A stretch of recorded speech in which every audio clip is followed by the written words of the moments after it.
Dispatches from Ukraine, provided by Forbes Ukraine's editorial team. As Russia's invasion of Ukraine continues and the war rages on, reliable sources of information are critical. Forbes Ukraine's reporters gather information and provide updates on the situation. Tuesday, August 9. Day 167.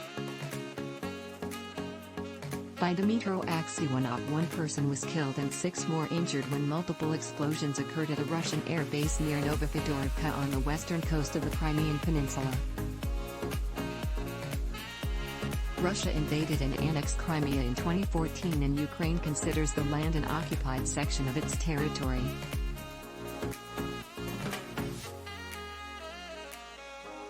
Kyiv didn't take responsibility for the explosions. Russia's defense ministry later said ammunition was detonated, although this has not been verified independently. Meanwhile, the New York Times NYT cited an anonymous high-ranking Ukrainian official as saying the incident happened as a result of partisan activity in Crimea. Ukrainian President Volodymyr Zelenskyy reiterated that Ukraine's aims in the war include a return of all occupied territories, including the ones taken over by Russia or Russian-backed separatists in 2014, adding that Ukraine wants to avoid the Russian invasion becoming a frozen conflict. Zelenskyy pointed to Russia's invasions of Georgia and Moldova as examples of how not resolving territorial disputes involving Russian-backed separatists can lead to social instability that can last for years. Russia has begun the process of disconnecting the Zaporizhzhya Nuclear Power Plant from the Ukrainian power grid and connecting it to Russia's grid through Crimea, which would require temporarily cutting power to all of Ukraine's southern region, said the president of the Ukrainian nuclear firm Energy.